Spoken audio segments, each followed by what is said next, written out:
Shalom, selamat pagi Bapak Ibu Saudara-saudari para pemuda-pemudi yang saya kasihi dalam Tuhan Yesus Kristus. Saat ini saya mengajak kita untuk merenungkan firman Tuhan bersama-sama melalui renungan harian yang dikeluarkan Sinode Gereja Kristen Oikumene di Indonesia dengan berpedoman kepada renungan harian 4M. Mari kita berdoa. Bapa kami yang di surga, Bapa yang kami sapa di dalam nama anak-Mu Tuhan Yesus Kristus. Pada saat ini ya Tuhan, kami akan bersaat teduh. Kami akan mendengarkan firman Tuhan. Bila firman Tuhan itu menjadi pedoman suluh di dalam kehidupan kami. Inilah doa kami, inilah seruan kami yang kami alaskan di dalam nama anak-Mu Tuhan Yesus kami berdoa. Kami mengucap syukur, haleluya, amin.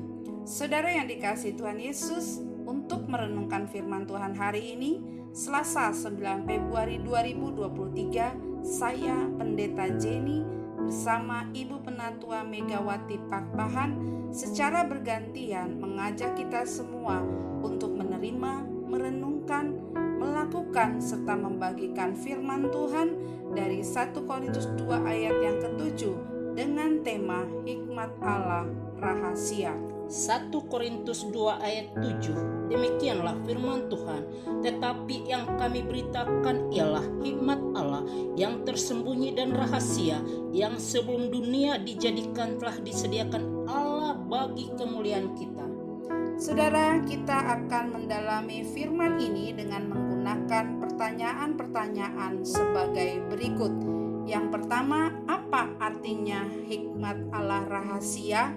Hikmat Allah bersifat misteri atau rahasia yang tersembunyi.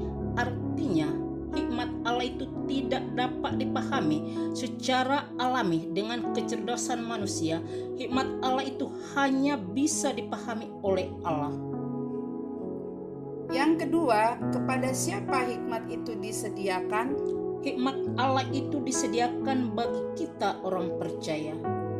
Paulus mengingatkan orang percaya di Korintus bahwa dia tidak datang kepada mereka untuk memberitakan hikmat dunia yang mereka anggap sangat tinggi nilainya. Paulus datang kepada mereka bertekad untuk tidak memberitakan apa-apa selain Yesus Kristus yang disalibkan. Paulus percaya bahwa Injil adalah kekuatan Allah untuk menyelamatkan orang yang percaya. Pesan yang diberitakan Paulus tersebut adalah hikmat Allah yang selama ini merupakan sesuatu yang rahasia. Hikmat Allah adalah misteri atau rahasia, artinya hikmat Allah itu adalah sesuatu yang tidak dapat diketahui atau dipahami oleh manusia dengan kemampuan berpikirnya yang terbatas.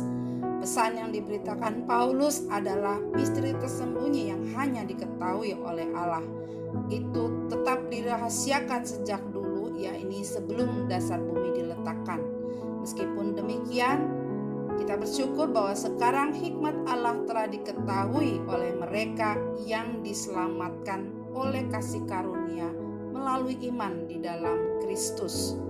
Hikmat Allah hanya dapat diketahui ketika Tuhan menyingkapkannya kepada kita.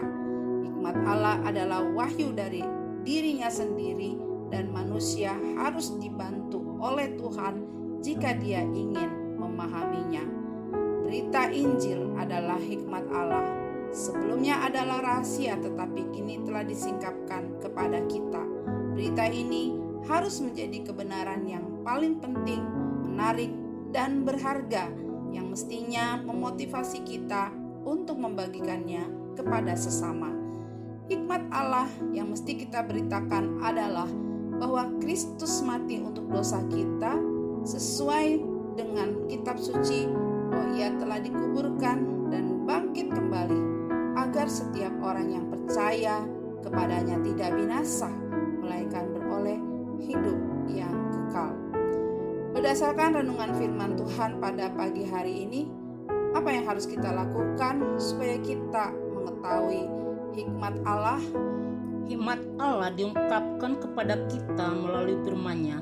Oleh sebab itu, untuk bisa memahami rahasia hikmat Allah, kita mesti bertekun dalam membaca dan merenungkan firman Tuhan.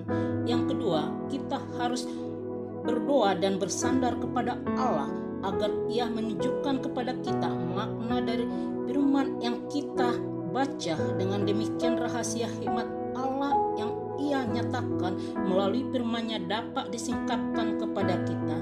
Setelah mengetahui hikmat Allah, yaitu keselamatan yang Allah sediakan melalui Yesus Kristus, kita harus memberitakannya kepada sesama.